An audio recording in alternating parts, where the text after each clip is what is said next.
Hi there everyone, this is Barrow from Trigger Capital here with a budget Bermuda Triangle deck profile, and the star of this deck is going to be Sparkle in Her Heart Spica, backed up by Wholehearted Dream Meruru. This deck is a Harmony deck, so for those unaware of what Harmony is, it's a Bermuda Triangle keyword that says Vanguard or Rearguard Circle. When your other unit is placed in the same column as this unit, both units become in harmony until end of turn. Now, two important things to know about harmony. One is that both units don't need to have the harmony skill. As long as one unit comes into play while another unit that's already there has the harmony ability, both units are now in the harmony state. Now, the other thing is that the way harmony is explained on the card is a bit misleading. In order for any unit to remain in the harmony state, both units must stay in play. If at any time a unit leaves the field, their harmony is broken. Now, before I get into the deck list, I'll demonstrate the goal or main performance of the deck. Here we have strode into Celebrate Voice Loris, and we still have Meruru on the board. Loris has two skills, one of which is Harmony, and the other one is Act. Once per turn, GB2 and Counterblast 1, flip any card in your G zone. Choose up to the same number of your rear guards as the number of face-up cards in your G zone, bounce them, and this unit gets the auto ability of when it attacks a Vanguard. If all of your units are in harmony, choose up to 3 of your units and they get plus 5,000 power until end of turn, and this unit gets plus 1 critical. So to demonstrate, we'll activate Loris' skill. We Counterblast 1, flip any card in the G zone, and then we can bounce up to 3 units.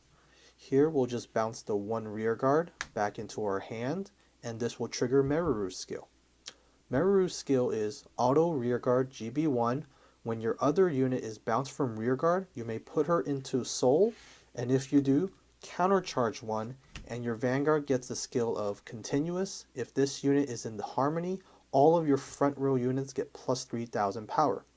And with Meruru, you basically use Loris' skill for free. Next, we call 2 Spicas to the front row and any 2 harmony units behind them. Spica's effect is, one is she has the harmony ability. She also has the auto ability of Vanguard or Rearguard Circle, GB1. When another of your units is placed on Rearguard Circle during your battle phase, that unit and this unit get plus 2,000 power until end of turn. Her third skill is Auto Vanguard or Rearguard Circle. When this unit attacks a Vanguard, if this unit is in harmony, you may Counterblast 1 and Soul Blast 1, and if you do, bounce one of your rearguards in harmony and call a unit from your hand to Rearguard Circle. Now to finish up our main phase, we'll call any unit behind Loris. And now that all of our units are in harmony, Loris' on attack skill is active and Meruru's skill is active, which gives every unit in the front row plus 3,000 power. Alright, on to the battle phase. First, we'll swing with Spica, unboosted for 14,000 power. Next, we'll swing with the other Spica, also unboosted, but this time we'll activate her skill. Counterblast 1, Soul Blast 1, bounce the Spica that has already attacked and bring her back out. Now it triggers Spica's skill, giving both her and the other unit plus 2k power. Now you're swinging for 16k. We'll do that again with the other Spica, activating her skill, Counterblast and Soul Blasting, bouncing and calling, and then both units will get the 2k. Now you're swinging for 18k, which doesn't matter too much unless you're against a cross-stripe deck.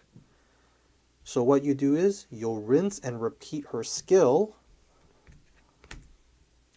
until you run out of Counterblast or run out of Soul. Ultimately, you'll get roughly 8 attacks, ignoring any stand triggers that you might be running, with the attacks being 14, 16, then 18, 18, 18, over 18 if you're boosting. You can swing with your Vanguard, threatening an additional crit, giving her 5k power and the remaining 2 plus 5,000 power as well.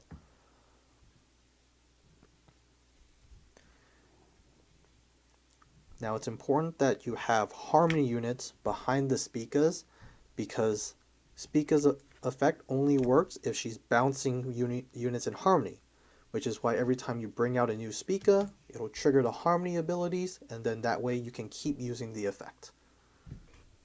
Moving on to the deck list, this deck can be easily changed depending on your budget or personal preference, but be sure to keep in mind that you need Counterblast, Soul, and Harmony for Spica to work.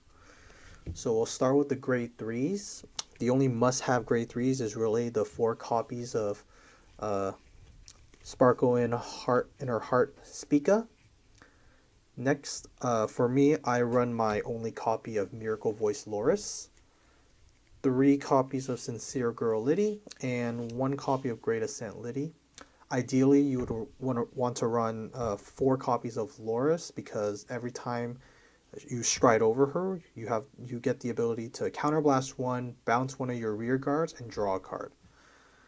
Liddy here is the nice budget option. Her ability is when she's placed onto the Vanguard Circle, you counterblast 1, Soul Blast 1, and check the top 5 cards of your deck, and you search for a Harmony unit among them and add it to your hand. So both of these help get to your Spicas or your other Harmony cards that you need. The Great Ascent Liddy, I only run the 1 copy because I pulled her SP. Otherwise, she would be either another Loris or 4th Liddy. Alright, moving on to grade 2s. I run 4 copies of Dual White Heart Crystal Rika, 4 copies of Prestige Setia, and 3 copies of Magical Charge Vita. The only must-haves are the Rikas because despite not having the Harmony ability, whenever she's bounced, you have to Soul Charge 1 and Counter Charge 1. So this helps keeps your Counterblast open and builds your soul that you can use Spica's skills multiple times. Vita and Setia are not as important. I don't use their skills unless I know I won't be able to pull off the combo. They do take up resources because Vita Soul Blasts and Setia Counter Blasts. You can run any other grade 2s. The only real requirement is that they need to have the Harmony ability. And the reason why I've been saying these cards need to have the Harmony ability is because sometimes when you have your Spicas out on play, you might not have one of the grade 1 units to boost, but in order for these to still have the Harmony ability, to have their Harmony go off, you can throw in just random Harmony cards behind them. That way the combo still works, it's just lacking in some extra power near the end.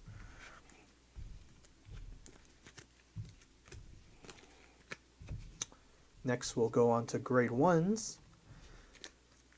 The grade 1s, there's less room to have your own choices because we have PGs and Stride Fodders to account for.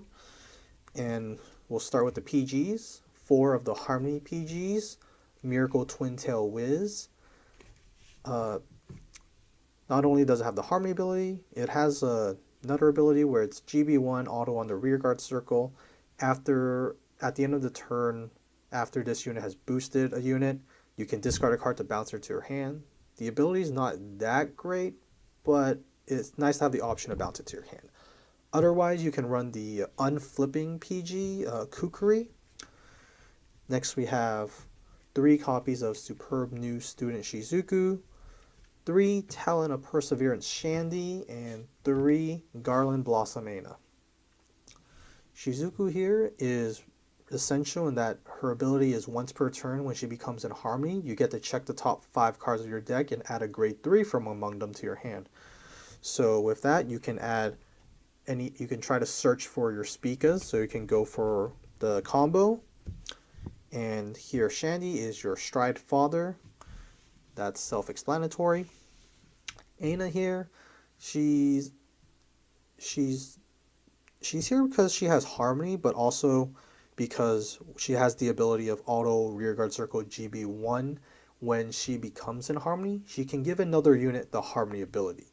So it's an extra insurance for when you're short on Harmony cards. Otherwise, you can run a different grade 1 if you wish, or max out Stridefather and max out Shizuku as well.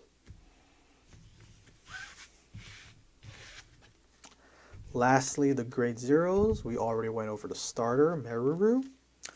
Next, we'll have the obligatory 4 heals and 4 crits. You're free to run the Loris crit if you want, but you can still get away with just the vanilla crits. Next, we have 4 draw triggers, specifically Heartful Ale Fundy. Outside of being a draw trigger that helps you get your pieces, she has the ability of where you put her into the soul and you give a unit plus 3000 power. She's great when you're short on soul and can help push the first Spica attack into a 17k attack rather than a 14k attack. Lastly, we have 4 stand triggers. We don't run it because it's a stand trigger, we run it because of her ability. Not only does she have the Harmony ability, she has an ability that's close to Fundy. It's auto rearguard circle. It's a continuous rearguard circle, GB1. You can put her into the soul and you give a unit 2k, but you also get to draw a card afterwards. So the 2k versus 3k doesn't really matter. It's the ability to be able to draw a card, so she replaces herself. So hopefully you'll draw into an extra attacker, ideally Spica, or maybe just be able to draw into something like Shizuku to help even reach any boosters, and also search for Spica. And the fact that it has the Harmony ability is also nice, because if you don't want to risk trying to draw into something better, you can always just put her into the back row. She can boost and she has Harmony. Here we have the cast members of Bermuda Triangle's G-Zone, and we'll start with the culprit that makes the deck either budget or not so budget, School of Toil Olivia. At the time of this recording, she's more or less $20 a piece. However, she is basically a staple in any Bermuda Triangle deck. Her skill is, when she attacks, counterblast 1 and flip a copy of herself. Then if you have 2 or more face-up cards in your G-Zone, choose up to 5 of your rear guards, and if they all have different names, bounce them. Then, if 3 or more units were bounced, superior call up to 2 units from your hand to different rows, and Olivia gets +1 critical. Other than Olivia, you can get by with just Loris. At the time of this recording, she's a little half the price of 1 copy of Olivia, and she does not require you to flip a copy of herself. Next, we'll move on to the first strides. Here we have Legend of the Glass Shoe Amoris and Lucky Rise Elprina. They both do similar things. Amoris, when she's placed on the Vanguard Circle, you bounce up to 2 of your rear guards. Elprina, she does the same thing, but instead of an auto ability, it's an act, and it's once per turn, and it costs Soul Blast 1. They both help in triggering cards like Rika or Shizuku more than once. That way you can set up for your Loris play. Your other first stride options are Fluffy Ribbon Somni or Flying Mermaid Frederica. Like these two, they also do similar things. Somni, when she hits the Vanguard, you bounce a rear guard and you can superior call up to 1 unit and it gets plus 3000 power. Frederica is similar, however, not only does she have the Harmony ability, when she hits the Vanguard, you flip a copy of any card in your G-Zone, and you have to bounce a unit that is in Harmony, but after calling a unit, she gives a rearguard the skill of, if it's in Harmony, it gets plus 5000 power. So a bit more conditional to get the extra power, but it does help you set up a larger G-Zone so that you can possibly bounce more units with Loris' skill, or just for the extra 5k. You're free to run any combination of these cards based on budget, so you could disregard Frederica entirely and just run more Somnis, or more of these, or more of these.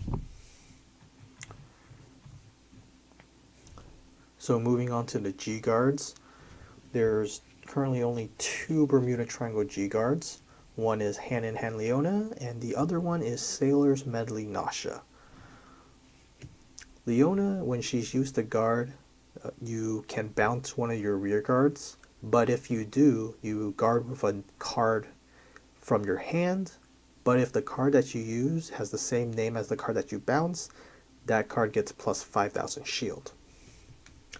Nasha is when she's placed on the Guardian Circle. Reveal a card in your hand, and if you have a unit that shares the same grade as it, Nasha gets plus 5,000 shield. Any extra space you have in the G zone, you can use them for any of the Cray elementals such as Seabreeze, Dismal, or Scryu. Now for the price breakdown of the cards.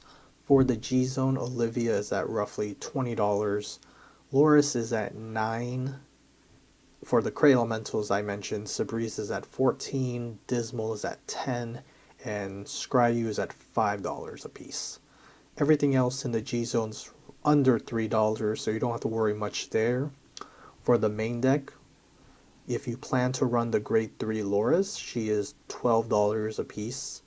Shandy, the Stride Father, and Shizuku are both between $3 and $4. Everything else in the main deck is under $3, with a lot of them being worth under $1.